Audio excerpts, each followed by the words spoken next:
Fala pessoal, tudo bem com vocês? No vídeo de hoje eu vou falar sobre o conceito de corrida chamado de Inside Zone. Mas antes de entrar em mais detalhes, peço que se inscreva no meu canal, ative as notificações e se gostarem do vídeo deixe o seu like aqui, beleza? Caso queiram deixar alguma sugestão de conceito que vocês achem interessantes para criar um vídeo, comentem aqui embaixo e eu posso programar o material, ok? Bom, o conceito Inside Zone, como o próprio nome já diz, é uma corrida por zona, ou seja, o running back não tem um gap pré-definido para correr. Ele vai ler os seus bloqueios e buscar um espaço no meio da linha.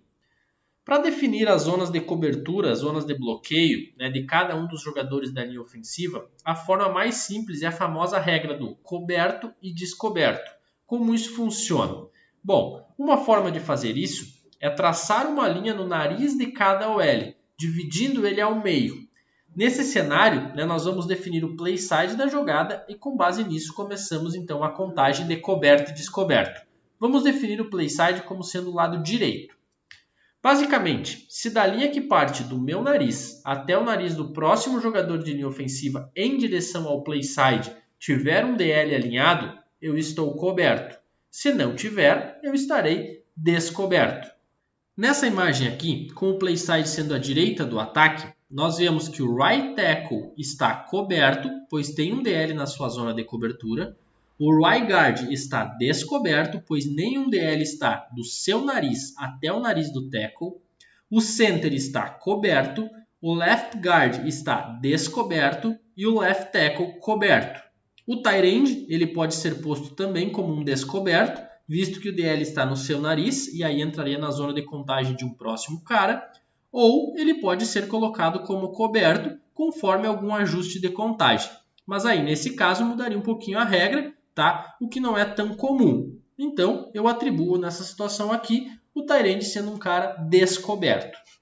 Bom, agora que sabemos quem está coberto e quem está descoberto, nós podemos definir as regras de bloqueio do conceito Inside Zone. Como eu mencionei no início do vídeo, o conceito Inside Zone tem seu ponto de ataque sendo interno. Então, o ângulo de bloqueio dos jogadores de linha ofensiva são ajustados de forma a jogar os defensores para fora. Esse ângulo nós popularmente chamamos de ângulo collar block, ou seja, nós vamos buscar o ombro do jogador de linha defensiva e aí tracionar esse cara para fora, tentando abrir o meio da linha para o nosso running back conseguir correr. Como regra geral do conceito Inside Zone, nós temos responsabilidade pela nossa zona de cobertura, ou seja, iremos bloquear o defensor que atacar esse nosso espaço. Para tornar a nossa corrida mais simples e de fácil compreensão, define-se que, se eu estou coberto, eu vou bloquear o DL que está nesse setor, e se eu estiver descoberto, eu farei um check no backside e aí se tiver alguém, eu vou realizar o chamado combo block, ajudando o L do meu lado e nós dois vamos levar esse cara até o linebacker. Conforme esse linebacker se colocar em posição, um de nós vai descascar para ele, conforme então o gap que esse linebacker atacar.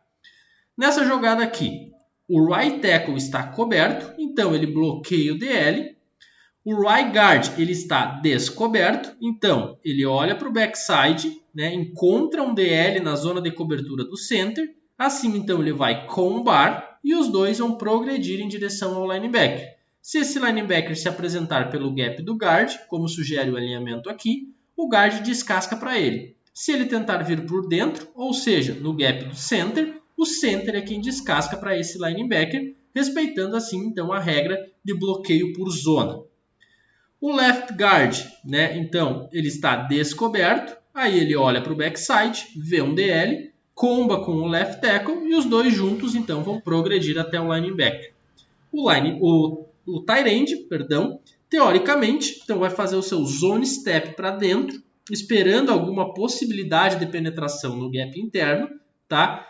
E aí, com isso, o defensive end do backside, ele vai ser o cara que ficará livre de bloqueio. Então, assim, ele será o cara que fica como responsabilidade do QB. E aí que surge o nome Inside Zone Read, onde o quarterback ele faz a leitura desse edge defender, e se ele for atrás do running back, o QB vai ficar com a bola e vai correr por fora.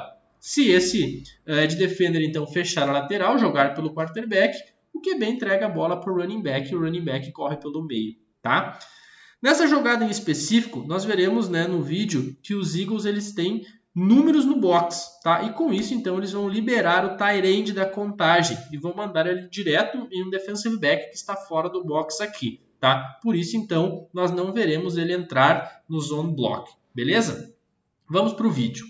Vejam como a OL faz o bloqueio por zona, tentando limpar o meio para o running back poder correr.